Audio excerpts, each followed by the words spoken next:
con otro gran momento, que es la declaración de Salta 2, los cambios impulsados por el acelerado avance tecnológico. Va a moderar esta conversación Roberto Roch, presidente de la CIP, fundador y director de La Silla Rota, director editorial de la Universal de México. Y los ponentes serán Martín Echevers, de Clarín, Argentina, presidente de la Comisión Legal de la CIP, gerente de Relaciones Externas de Grupo Clarín, presidente de la Asociación de Entidades Periodísticas Argentinas, y también será parte Gustavo Mome, de la República de Perú, presidente de la Comisión Salta 2 de la CIP, principal de la Junta de Directores de la Compañía Impresora Peruana. Bienvenidos. Adelante.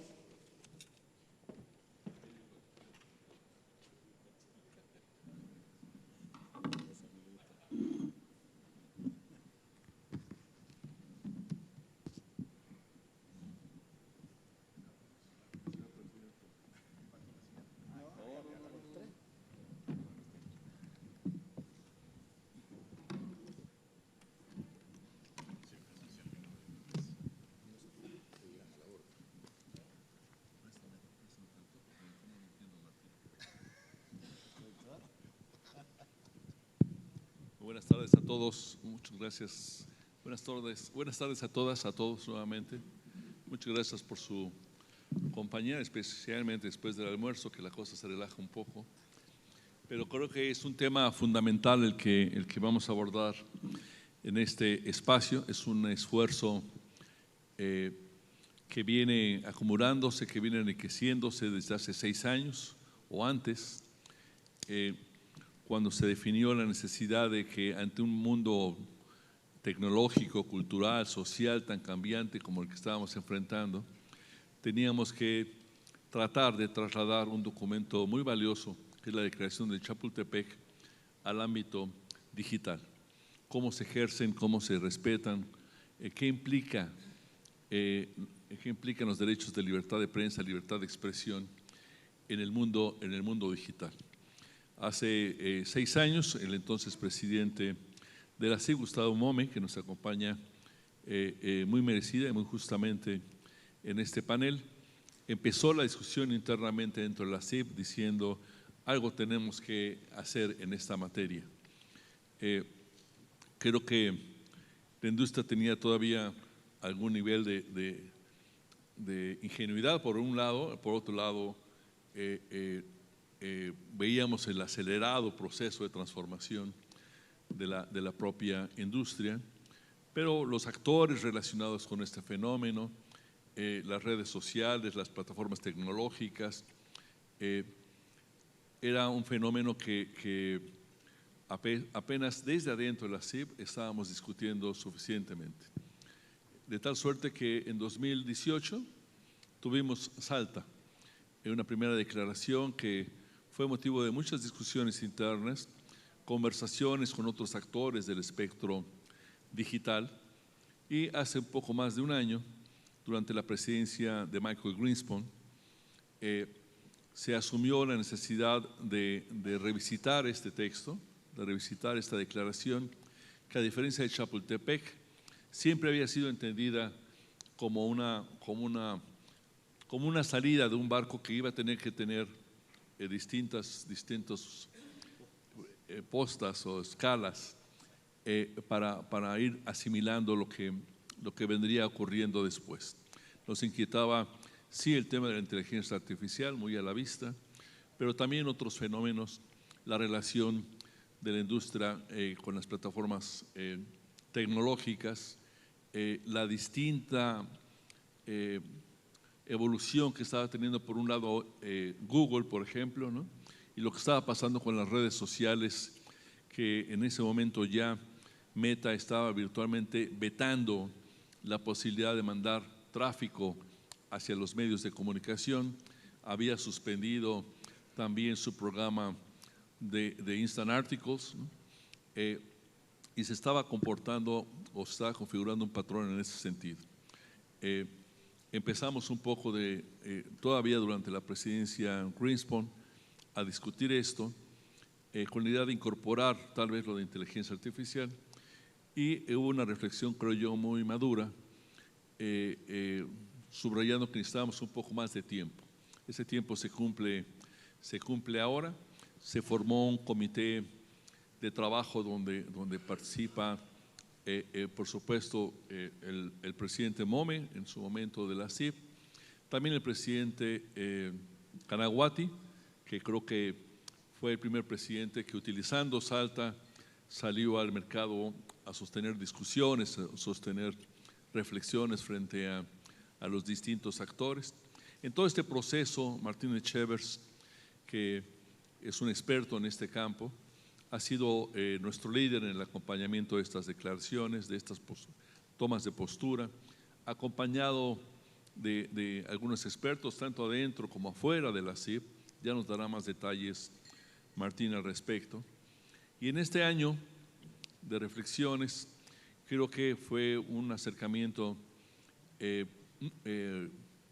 se benefició de la madurez acumulada y que nos permitió arribar a Salta 2, que hay que aclarar, va a ser sometida a la aprobación de la Asamblea el domingo, pero que es producto de un trabajo colectivo, yo diría, porque se consultó o se convocó a más de 150 instancias académicas internacionales, expertas en derechos humanos, en tecnología, etcétera.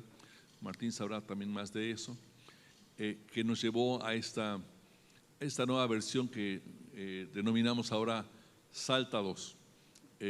Un reconocimiento al equipo de trabajo que participó en esto, a Carlos Lauría, que nos ayudó a coordinar este esfuerzo, y le pediría yo a Martín Echevers en principio que le diéramos la palabra a Gustavo Mome para que nos retratara el entorno que vio él para Salta 1, por llamarle así, y segundo, cómo se aprovechó esa ruta de trabajo para arribar a Salta 2. Gustavo, adelante. Muchas gracias, Roberto. Muy buenas tardes a todos. Yo creo que trasciende lo anecdótico que Salta 1 se inicia tras una misión de la CIP a Estados Unidos, a instancias de unas declaraciones de Trump anunciando que iba a cerrar CNN, digamos, porque conocemos un poco su espíritu y su carácter. Y en esa visita que me tocó presidir, digamos, comprobamos la institucionalidad americana y lo que representaba y las seguridades que establecían un poco las instituciones allá, más allá de los arrebatos que nos tiene acostumbrados el candidato, en esa época candidato, después presidente y hoy día nuevamente candidato Trump. Y recuerdo que en una de las conversaciones con la funcionaria que regulaba todo lo que eran canales de televisión, le pregunté, ¿y cómo usted regula, no es cierto, cómo regulan toda la parte de las redes sociales? Y me dijo, no, eso no tiene ninguna regulación.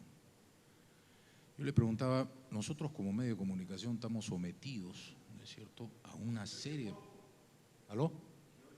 Perdón, ahora sí.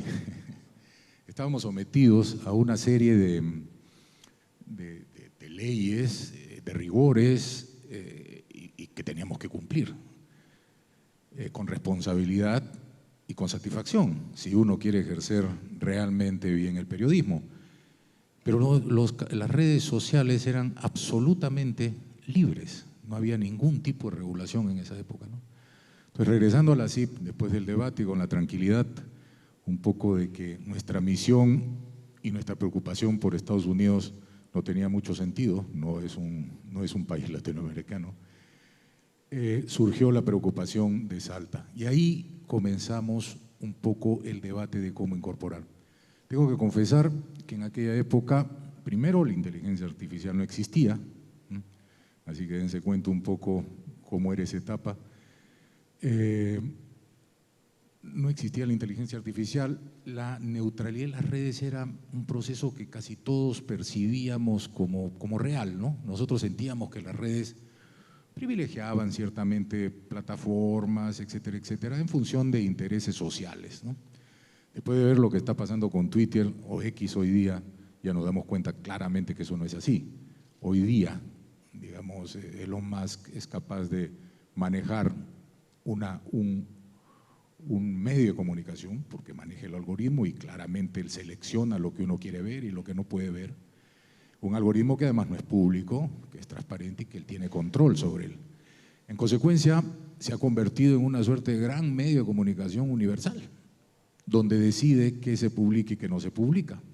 Lo que nosotros hacemos bajo responsabilidad en nuestros medios, porque ciertamente yo cuando dirijo mi medio decido qué cosas publicar y además a qué cosas darle importancia, pero lo hago bajo responsabilidad.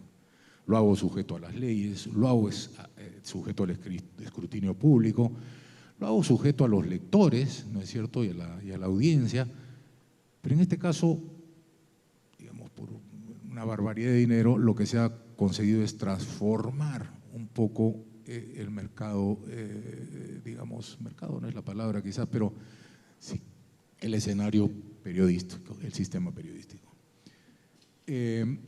Ciertamente, estos elementos, Martín ha trabajado y Roberto y hay un grupo, Danilo, todos han intervenido en esta tarea y se está haciendo un esfuerzo adicional por adecuar, así como varía tan rápidamente, digamos, la revolución digital, Salta tiene que adecuarse, ¿no? Y hoy día tenemos una versión un poco más elaborada, un poco más analizada, con 5 artículos más que demandan un poco las circunstancias, un poco más extensa, pero que creo que recoge la coyuntura del momento. No me cabe duda que en pocos años estaremos presenciando un Salta 3 a la luz de todo lo que está pasando en las redes digitales. Creo que este es un aporte importante, señor presidente. Creo que estos esfuerzos y estos ejercicios son fundamentales para que sirvan como una guía y un esfuerzo. Este es un proyecto que esperamos que la Asamblea el día de ayer le otorgue su voto de aceptación. Muchas gracias. Muchas gracias, Gustavo. Martín, platícanos un poco cuál fue el mapa de ruta para este esfuerzo. Gracias, Roberto. Gracias, Gustavo.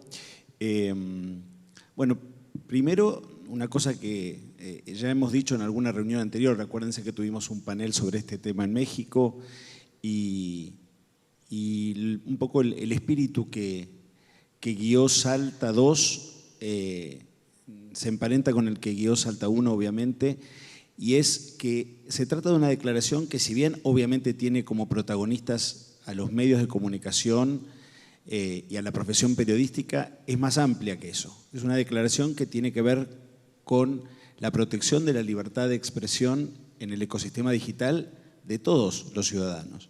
Entonces, hemos tratado de mantener ese espíritu de Salta, que fue un espíritu realmente pionero y que nosotros somos conscientes que muchas de las cuestiones que estaban abordadas en Salta, y que yo soy un gran defensor de Salta 1, porque creo que para el momento en el que fue aprobada fue una declaración totalmente vanguardista y anticipatoria, y porque muchas de las situaciones que nosotros vemos en países con regímenes autoritarios tienen que ver con la posibilidad de que los ciudadanos, muchas veces, porque en esos países a veces los medios de comunicación están perseguidos o han sido bloqueados, y muchas veces hay situaciones donde solo pueden ser desafiadas por ciudadanos individuales. Entonces, garantizarles a ellos mismos también la posibilidad de que puedan expresarse, que no sean sujetos a bloqueos, que puedan expresarse incluso sobre temas de interés público, preservando su confidencialidad o su protección como ciudadanos para no ser perseguidos, son situaciones muy importantes que hemos tratado de preservar y aún de ampliar.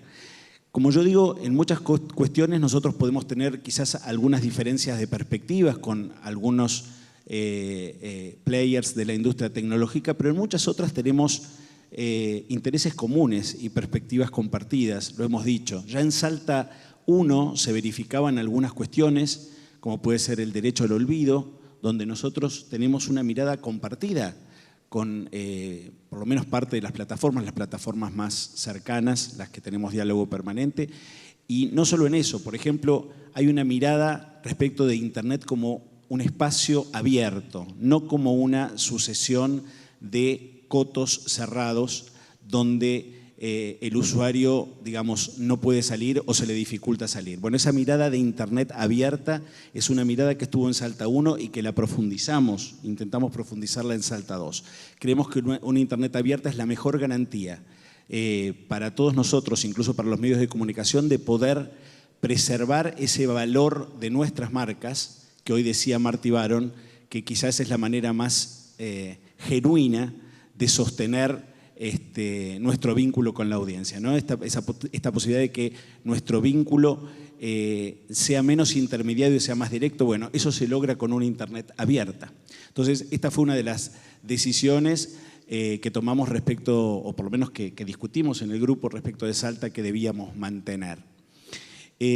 Antes de meterme por ahí en cuestiones más específicas, retomo lo que decía el presidente y Gustavo también respecto de cómo intentamos que fuera este proceso. Este proceso nació primero con una inquietud que varios de nosotros teníamos, en este caso no me incluyo porque creo que fue una inquietud de Michael, del expresidente, y de Carlos Jornet, que era entonces, como ahora, titular de Libertad de Prensa, de que había explotado el año pasado, a principios del 2023, un fenómeno que no la vimos venir, por lo menos no en la dimensión que tuvo, que fue el de los motores de inteligencia artificial.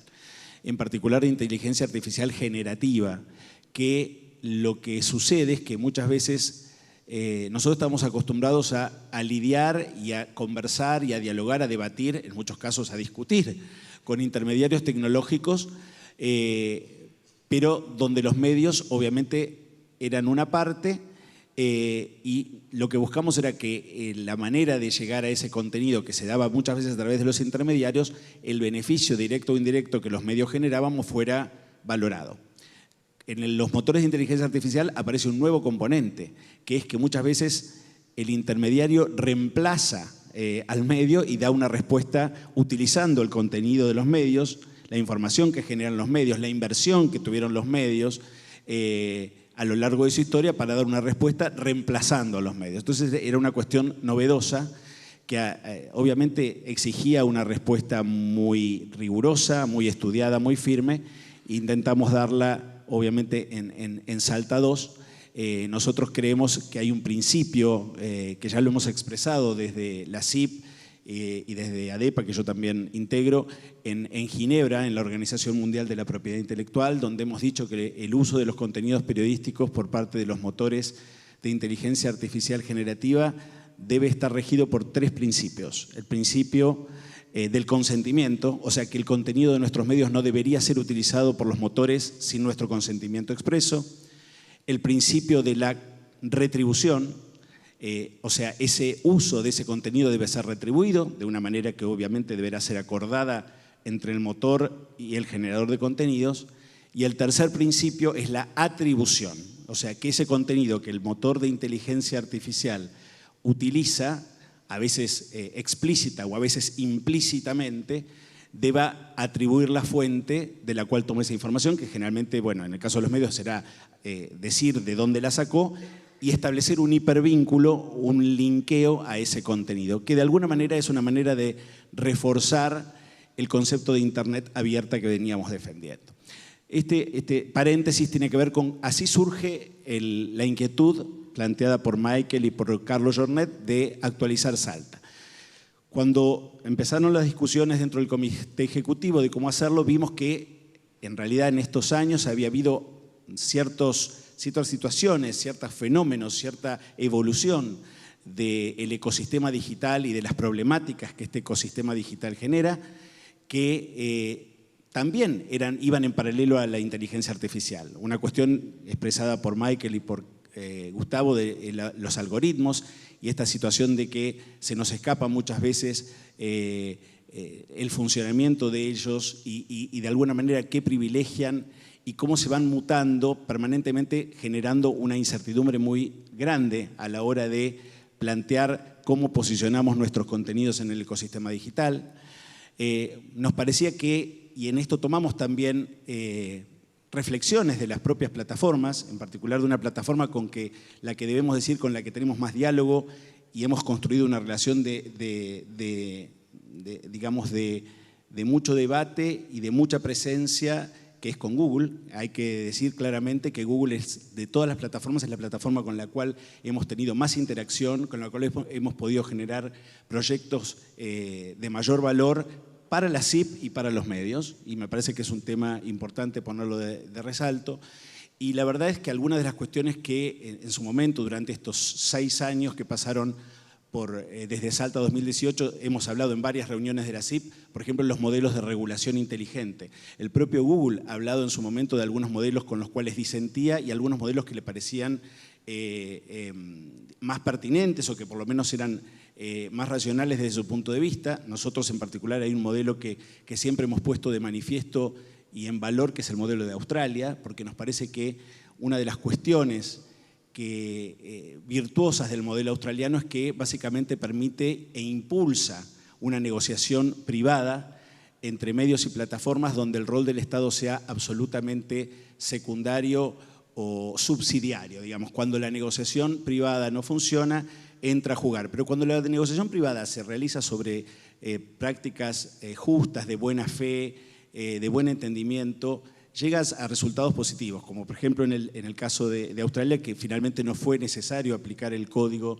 de negociación porque las plataformas llegaron a acuerdos proactivos y voluntarios con toda la industria australiana. Bueno, este es un fenómeno y un modelo que nos parece virtuoso y que a nosotros nos parecía importante también ponerlo de manifiesto en una declaración nueva. Si bien nosotros habíamos esbozado muy tímidamente en Salta 1 la cuestión del copyright y la cuestión de la defensa de la competencia, nos parecía que era un momento de dar un paso más y de poner de manifiesto estas cuestiones, ¿no? Que la verdad que el rol del Estado en el tema propiedad intelectual tiene que ser un rol subsidiario y que se debe privilegiar la negociación privada como, digamos, la primera solución, la solución, digamos, que uno realizaría como primera opción.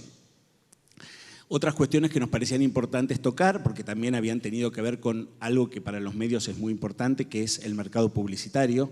Nosotros hemos visto digital, y ahí sí vimos un cambio muy importante entre el 2018 y 2024, y es, bueno, primero cómo la publicidad digital ha pasado a ser hoy la publicidad de base, ¿no? Más del 55%, según los últimos estudios de Kantar, de la publicidad del mundo es digital.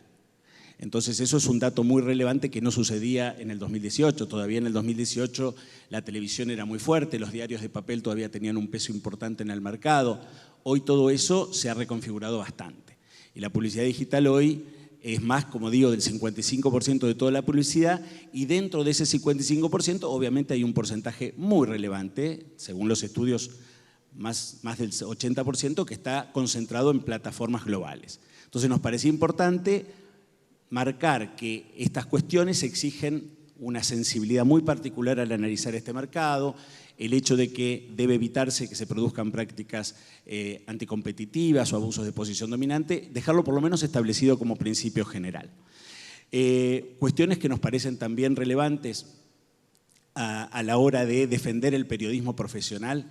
Bueno, obviamente que se privilegie el contenido original. Una de las cuestiones que los medios de comunicación hemos visto en el mundo digital y de alguna manera fue expresado ayer por el Papa Francisco, hoy por Martin Baron, digamos, es un ecosistema tan diverso, con tantos actores, con tantos generadores de información, muchas veces algunos con atribución de nombre y apellido, otros anónimos, no todos con la responsabilidad editorial que tenemos los medios de comunicación, que somos empresas que estamos registradas, que somos formales, que damos trabajo en blanco y que además nos hacemos cargo de lo que decimos porque tenemos un editor responsable. Esto en Internet no sucede en una enorme cantidad de casos y nos parece muy importante entonces que en el caso de los intermediarios se privilegie el contenido original versus el contenido que por ahí puede ser plagiado o copiado, que esos algoritmos con los cuales se posicionan o se ordenan, esto que decía Gustavo en el caso de quizás más emblemático de los últimos meses ha sido Twitter, pero en general todos los actores, que se puedan establecer criterios de transparencia para esos algoritmos o de mayor transparencia. y particularmente que las campañas de desinformación que nosotros vemos muchas veces impulsadas por actores públicos y privados, nos parece que merecían un párrafo respecto de que esas campañas de desinformación claramente son atentatorias del derecho a la información de la ciudadanía y sus autores, sus difusores, sus amplificadores, de alguna manera son responsables o deben ser responsables por la difusión que obtengan, ¿no? Y eventualmente los perjuicios que generen. Nosotros en la CIP somos defensores claramente de las responsabilidades civiles más que de las responsabilidades penales. Y esto nos pareció también aclararlo en un aspecto, y esto ya no tiene que ver con los medios, sino con cualquier expresión individual, ser muy claros en que cualquier reglamentación de la expresión tiene que estar justificada por los estándares internacionales de derechos humanos, tiene que estar establecida por ley y tiene que ser dictaminada por los tribunales de justicia. Porque nos parece que acá el riesgo es que regímenes autoritarios, como los que abundan en América Latina, puedan arrogarse la facultad de decir, por ejemplo, qué es una fake news o qué es una campaña de desinformación, porque esto claramente puede ser utilizado por un gobernante para perseguir a los disidentes o a los críticos o para intentar premiar a los aliados de turno. Puede ser utilizado como herramienta de censura indirecta. Nos parece importante destacar eso. Y retomando una cuestión que se tocó hoy en la charla de Daniel Desein y del CPJ, estamos viendo que muchos líderes de la región están utilizando consciente o inconscientemente, formal o informalmente, esto es lo que se llaman estas milicias digitales, estos ejércitos de trolls, que muchas veces lo que hacen es no solo diseminar desinformación, sino también perseguir a periodistas, perseguir a disidentes políticos, y nos parece que esta cuestión debía ser por lo menos señalada y marcada como un contraejemplo de lo que nosotros defendemos desde la Declaración de Salta. Estoy hablando un poco en general de los temas que estamos abordando en Salta. La verdad es que algunas cuestiones que nos parecen importantes y que hemos destacado, no quiero olvidarme de las más importantes. Bueno, nosotros ya en Salta 1, y lo ratificamos en Salta 2, hemos dicho que en cualquier circunstancia, en las cuestiones de regulación de Internet, debe optarse por un criterio multi-stakeholder, o sea que cuando cualquier abordaje legislativo o normativo de la libertad de expresión en Internet o de cualquier cuestión vinculada al ecosistema digital, se deben tener en cuenta los distintos actores involucrados, que es una manera también de darle a cada uno una posibilidad de que participe, y fue el espíritu con el que hicimos la actualización de Salta. Como decía Roberto, hicimos una consulta inicial que la canalizó con mucha generosidad y rigor Carlos Lauría a más de 150 referentes, entre los que incluimos referentes académicos, representantes de los medios de comunicación y de las entidades que los nuclean en todo el hemisferio, a las empresas tecnológicas y a sus representantes, a centros de pensamiento y a organismos internacionales. En particular, un organismo con el que trabajamos muy de cerca y del que nos nutrimos mucho fue la Organización de los Estados Americanos, la OEA, y en particular la CIDH y la Relatoría de la Libertad de Expresión. La Relatoría emitió un documento en el mes de junio pasado sobre moderación de contenidos que les recomiendo enfáticamente que lo lean y lo estudien, porque la verdad que es una pieza muy, muy relevante respecto, yo diría que excede en mucho a la moderación de contenidos. Es un documento que hoy refleja de una manera muy abarcativa todas las problemáticas que hay en el ecosistema digital, estas cuestiones que dijimos del hostigamiento en línea, del ciberacoso, de la desinformación, del poder de los grandes jugadores tecnológicos, de la inteligencia artificial y cuáles pueden ser respuestas de los estados frente a eso. La verdad que es un documento de mucho, mucho valor que obviamente nos nutrió de cerca para esta declaración de la CIP de Salta y que además de habernos nutrido, yo les recomiendo especialmente que lo lean. Es un documento un poco extenso, pero vale la pena porque puede ser una guía muy útil para cuando querramos abordar estos temas también a nivel de cada uno de nuestros países. En el caso de Salta 2, ese documento fue uno de los insumos fundamentales que nos nutrieron, y después de haber hecho un primer trabajo junto con los aportes de todos los que nos contestaron esta consulta de 150 organizaciones, los que nos hicieron llegar sus abordajes, entre los que estuvieron juristas muy reconocidos del continente, estuvieron asociaciones nacionales, estuvieron las oficinas de acceso a la información de 2 países, por ejemplo, de México y de Argentina, que nos contestaron y nos hicieron llegar sus observaciones. Estuvo la Asociación de Empresas de Tecnología de Estados Unidos, que nuclea de alguna manera a los jugadores tecnológicos, y estuvo también la CIDH y la Relatoría de la Libertad de Expresión, por supuesto con un aporte fundamental. Cuando nosotros hicimos nuestro primer borrador, luego lo validamos con una serie de especialistas de muy alto nivel, entre los cuales, por supuesto, el relator de libertad de expresión tuvo un rol fundamental, así que el documento que estamos presentando tiene, obviamente, la validación y la certificación de todos ellos. Cuestiones importantes, ¿no? Las cuestiones de privacidad, por ejemplo, un tema que en Salta 1 se había tocado muy por arriba, que es la privacidad y la privacidad de los datos personales, y sobre todo el derecho que tenemos los ciudadanos de tener el control de los datos personales de cada uno de nosotros y el uso que hacen los distintos actores del ecosistema digital de esos datos. Bueno, ahí lo que intentamos fue reflejar un poco el consenso de otros documentos internacionales que existen, tanto de la ONU como de la OEA, respecto de cómo debe ser el uso de los datos personales, el derecho de los ciudadanos a tener información sobre cómo se usan esos datos y a eventualmente pedir que los mismos no sean usados si no tienen nuestro consentimiento. Bueno, todas cuestiones que fueron abordadas por la Unión Europea y por legislaciones como la de California, que fue pionera en el tema de la protección de datos personales, lo hemos usado. Como te decía, en otro de los aspectos que tocamos fue una cuestión no menor, que no estaba en Salta 1. Nosotros hemos visto que países autoritarios, Cuba, Venezuela, han utilizado como mecanismos para censurar la expresión en Internet el bloqueo de distintos sitios o el bloqueo incluso de las compañías prestadoras, los ISPs de acceso que brindan acceso a Internet en los países. Nos parece que eso es un tema gravísimo, que no estaba específicamente expresado en Salta, lo agregamos. Creo que esto es un beneficio para todos los actores del ecosistema, no solo para los medios, sino para las propias plataformas. Ayer veíamos el video de Maduro no bloqueando, pero pretendiendo bloquear a WhatsApp. Bueno, de alguna manera nos parece que este tipo de principios tendrían que estar expresados en Salta, porque finalmente son instrumentos o tecnologías que nos permiten utilizar o ejercer la libertad de expresión. Una cuestión muy importante que decía Roberto y que nosotros la quisimos poner de manifiesto son las distintas actitudes que los jugadores tecnológicos, las grandes empresas tecnológicas tienen respecto de los medios y de las legislaciones.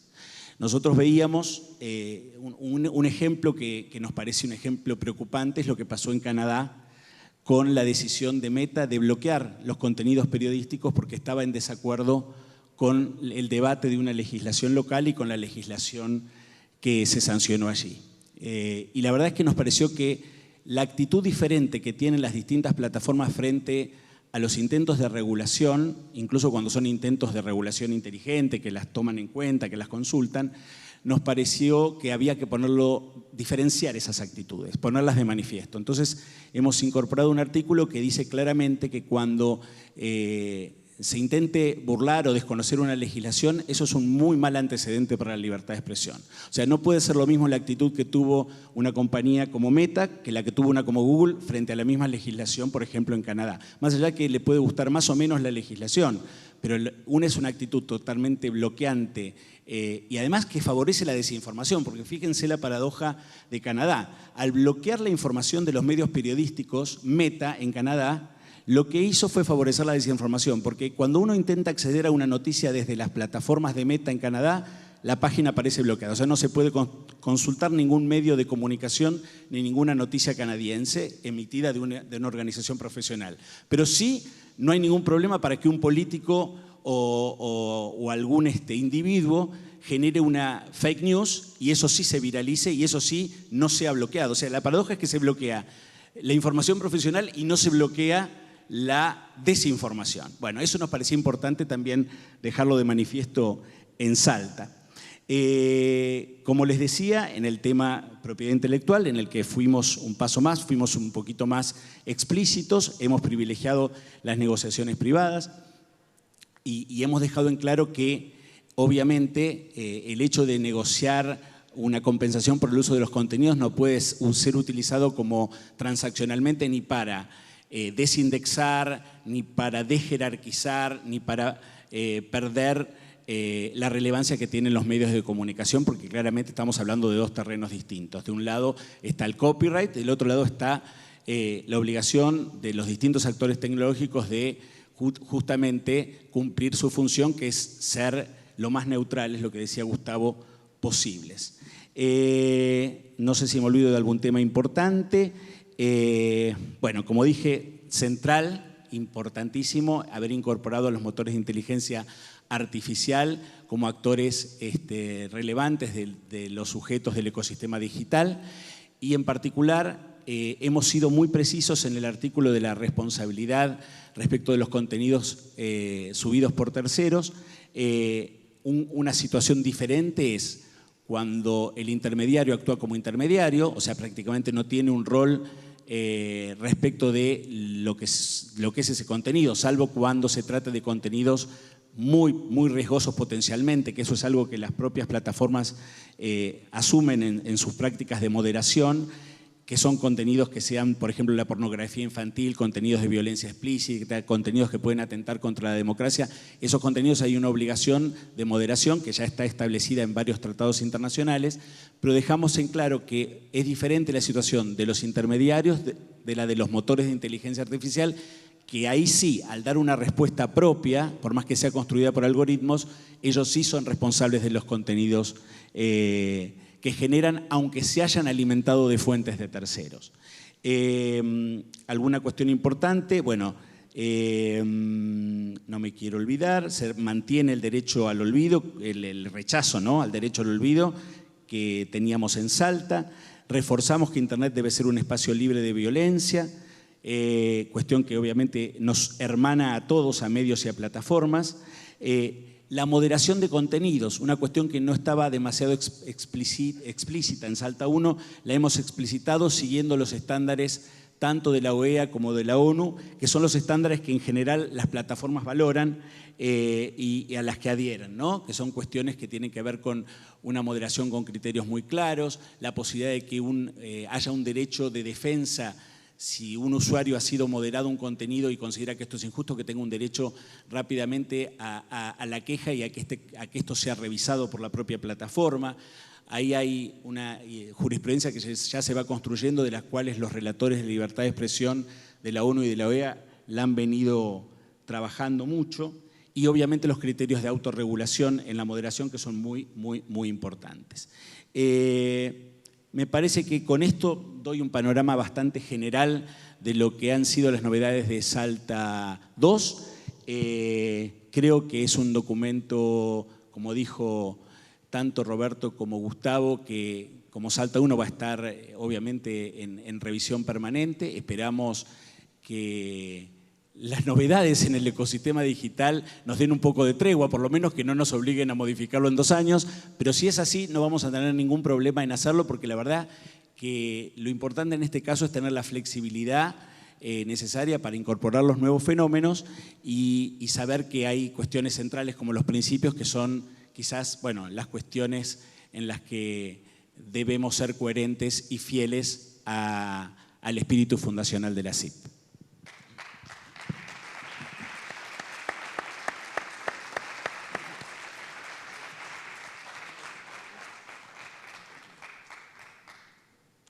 Podríamos extendernos mucho y con muchos tecnicismos, pero creo que Martín ha hecho un esfuerzo de síntesis y de abarcar una visión general que dé cuenta de que esto es un paso adicional, no solamente para conectarnos con la realidad, sino para mandar también la señal de que la humanidad y la industria ha perdido ciertos niveles de inocencia respecto a lo que pasaba en el ecosistema digital. Ahora, por estudios científicos, ya sabemos que Facebook o Meta, por ejemplo, su algoritmo privilegia la polarización. Está ampliamente demostrado. Grupos científicos tuvieron acceso a 40 millones de cuentas de Facebook, ya lo hemos comentado aquí, y sus conclusiones son en ese sentido, que privilegian el discurso de odio, que privilegian la polarización, el lenguaje agraviante para minorías, para temas de género. Ya estamos viendo lo que pasa con Elon Musk en X. Tratar de acercarnos a eso, tratar de tener las herramientas, la comunicación con la industria, con las asociaciones, con otros actores que nos permita tener una mirada más integrada, tal vez un bloque más sólido en las conversaciones que tenemos con las grandes plataformas. Tenemos unos cuantos minutos. Decirles que puede ser buena idea que consulten Salta 1, que está en línea, si no me equivoco, que me corrija Carlos Lauría. Y en las próximas horas, a más tardar mañana temprano, tendremos en el sitio de la Asamblea Salta 2 para su conocimiento también. Hubo trabajo muy colectivo, lo que quiero decir que no es la visión de una sola persona, que alguien pueda decir, no, lo que pasa es que X persona simpatiza mucho con X plataforma, con X actor. Habíamos 8 o 10 personas discutiendo casi palabra por palabra con qué implicación tenía. Todavía en el arranque de nuestra asamblea, en la reunión del comité ejecutivo, hubo aportaciones muy importantes de integrantes del comité ejecutivo, como el propio Gustavo Mome, como Danilo Arbilla, que está presente, lo que nos llevó a hacer la práctica tradicional de la CIBA, pues, formar un cuarto adjunto donde podíamos dilucidar o conciliar estas preocupaciones. Quisiera dar, está terminando el tiempo que tenemos asignado, pero quisiera dar el espacio para preguntas o alguna preocupación que quieran tener. Les ruego a alguien que podamos tener micrófono ahí disponible. Les rogaría que puedan identificarse, nombre, país y medio. Creo que es Erika que estoy viendo ahí, pero sí, Eric ¿cómo se identifica, Erika? Eric Iriarte, Tribunal Es que con de la luz Ética no se distingue bien, perdón. del Consejo de la Prensa Peruana. Dicen que la mejor manera de construir es construir a hombros de gigantes. Salta 1 no solamente fue un esfuerzo… Habla un poco más fuerte, Eric, o acércate más al micrófono, por favor. Salta 1 no solamente fue un esfuerzo de ponerse pioneros en un momento en el cual había que tomar algún tipo de posición, sino que también sirvió para ser un instrumento para diversos espacios de negociación, como fueron los temas de UNESCO y los temas ligados a la moderación. Con lo cual, la construcción subsiguiente desde Salta 1 era siempre hacer una revisión permanente. Lo que pasó inmediatamente después no solamente fue la inteligencia artificial, sino la pandemia. La pandemia cambió toda la dinámica subsiguiente de cómo los medios funcionaban, la aparición de medios digitales, la integración de las plataformas tecnológicas con medios, los medios que se transformaban en plataformas tecnológicas, y eso ha requerido la evolución del trabajo que se ha hecho. Me tocó ser parte tanto de Salta 1 como de Salta 2, del trabajo avanzado. Es un esfuerzo sumamente grande que cambia la dinámica de nuestra posición inicial. No diría inocente o naif, sino diría una posición inicial. Lo que hemos construido ahora es un instrumento más fuerte desde la visión de la industria de la prensa, pero también genera una alerta que debemos tener permanentes pensando en Salta 3. La industria de la prensa es una industria de contenidos. Tarde o temprano va a terminar un entorno digital, y es este instrumento que estamos creando una herramienta para prepararnos para ese salto. Claro. Con lo cual le agradezco el esfuerzo y el haberme permitido participar nuevamente. Muchas gracias. Eric Iriarte, un experto peruano que participó efectivamente en las 2 declaraciones, inicialmente convocado por Gustavo Mome, y que nos acompañó de manera muy importante con aportación de valor. Dirige instituciones en Perú especializadas en este tema y compartió muy generosamente su conocimiento y su tiempo en estas discusiones. Creí ver una mano levantada por aquí.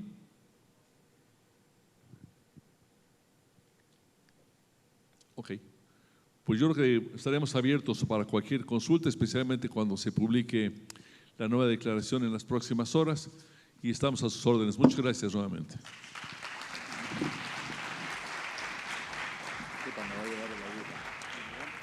Muchísimas gracias. Recuerden, todos los participantes de la Asamblea tienen acceso a un minisitio en español y en inglés que está disponible en 80sip.com.ar.